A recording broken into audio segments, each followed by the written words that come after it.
Hi crafty peeps, it's Kat. I am the human face behind this channel and the floating hands that you see in your videos. So today's video is going to be a little bit different. We're not making a card per se. Instead, we're going to be talking about crafty tools. I know some of you are brand new to the hobby, just getting into it, or maybe you're just curious about what each tool does. Well, stick around because this video is perfect for beginners and the curious folk. I know there's probably a million videos out there talking about crafty tools, but I wanted to structure mine a little bit differently. So if I lost my stash overnight, which tools would I repurchase and in which order? Because let's be real, this hobby is really freaking expensive. Full disclosure, I'm not sponsored by any of the brands that I'm going to be talking about.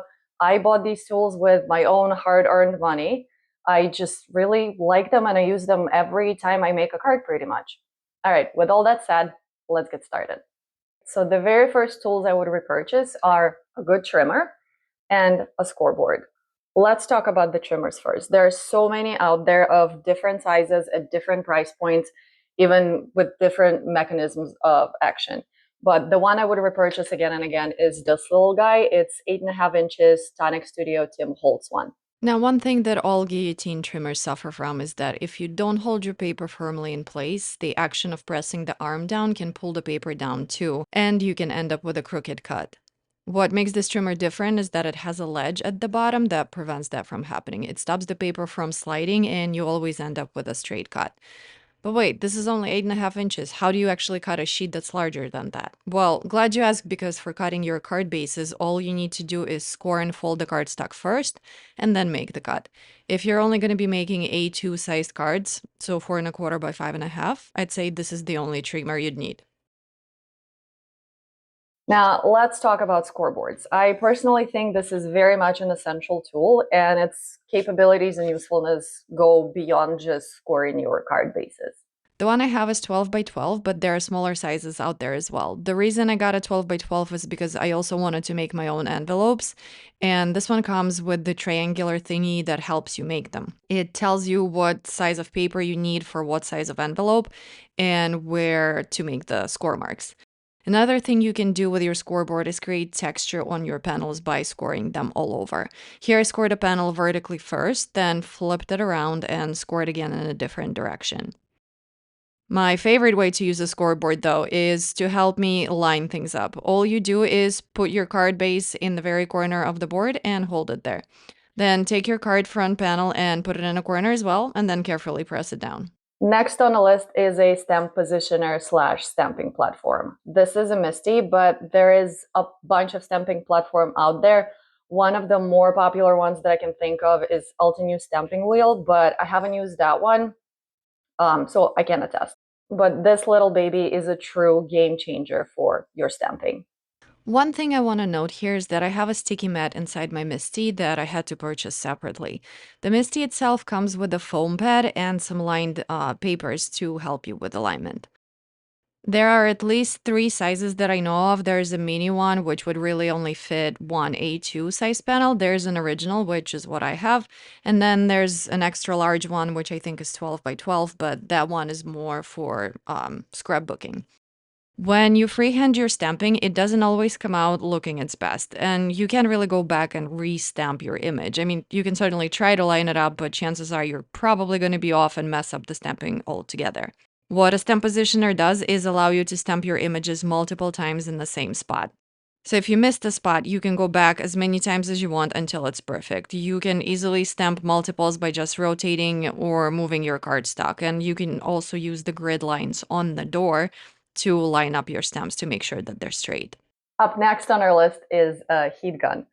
This girl ain't messing around, so I got a construction grade heat gun from Amazon, and I think it was around 20 bucks.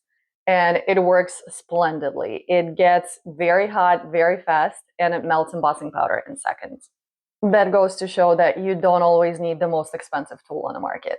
Having a heat gun opens you up to the world of heat embossing, and there's a bunch of techniques you can do with embossed images.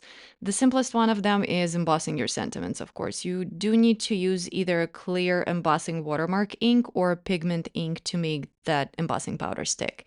Then you just sprinkle your powder on top, get rid of the excess, and melt this with your heat gun. Be careful not to overdo it though, because if you overheat the powder, it will just absorb back into the paper. One of my favorite techniques you can do with the heat gun is to stamp your image on white cardstock, then emboss it with clear powder, and then ink over the entire panel. The embossed areas will resist that ink, and you will end up with a really cool looking panel.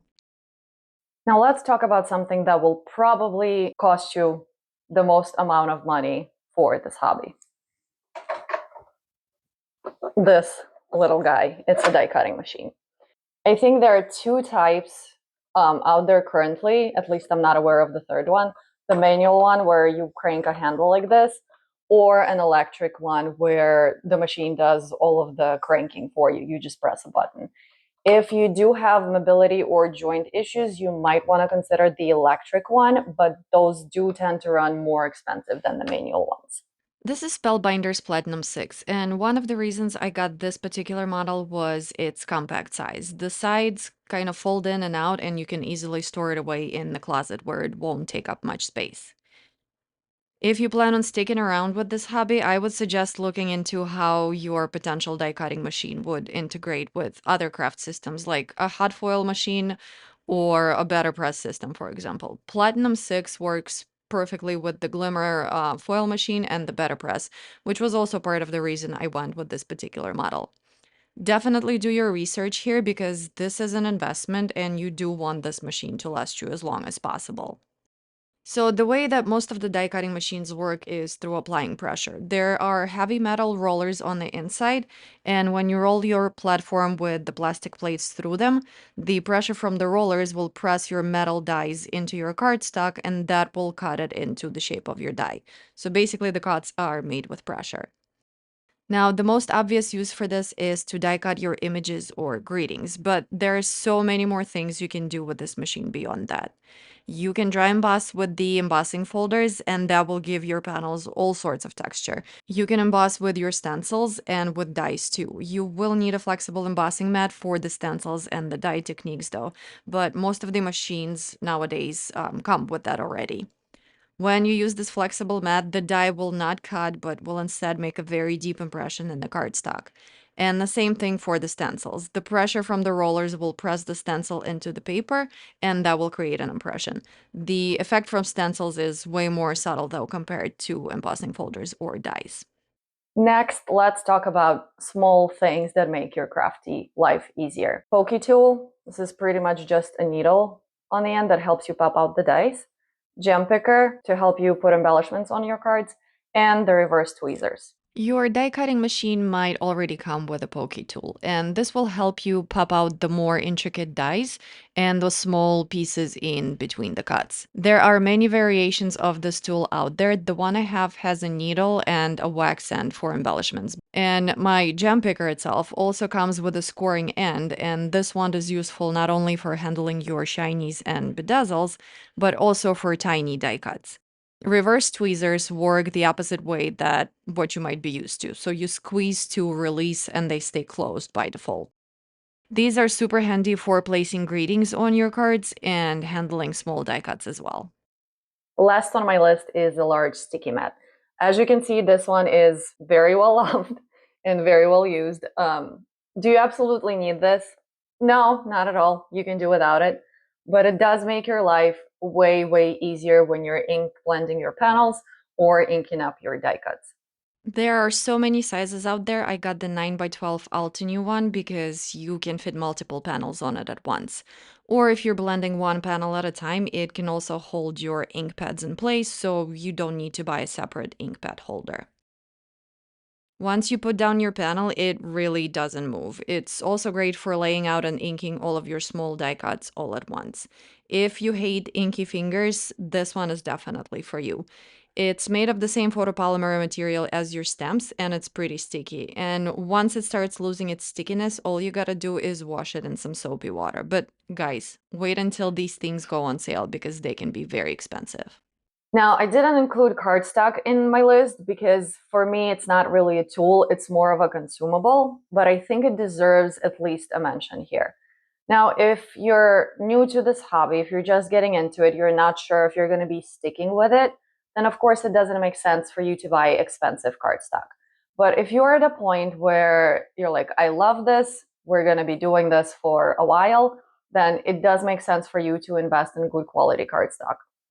Because poor quality cardstock can and probably will make your life difficult, and it really can affect the look of the cards that you're making.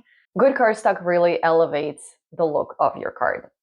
And the color selection is actually way, way better with good quality cardstock than the cardstock you can typically see in craft stores. No matter what kind of cardstock you're getting, though, whether it's from a craft store or one of the more famous manufacturers, you should be looking at the cover weight. For card bases, you need at least 80 pounds because anything less than that will be a little floppy. Ideally, for your card bases, it should be around 100, 110 pounds. So the cardstock that I like is Spellbinders because color selection is really gorgeous. And it's 100-pound weight, so perfect for card bases. Another good company that I like is Concord and Ninth. Their colors are amazing, but it's a thinner cardstock. I think it's around 80 or 90 pounds. And for my white cardstock, I use Nina Classic Crest Solar White in 80-pound weight and 110-pound weight. But if you're going to be buying expensive cardstock, I would say wait for the sale. All right, this is all I had for you in today's video. I hope you found it useful. If you still have questions, do let me know down below in the comments. Please don't forget to like and subscribe. It really helps the channel. And I'll catch you guys in the next video. Bye!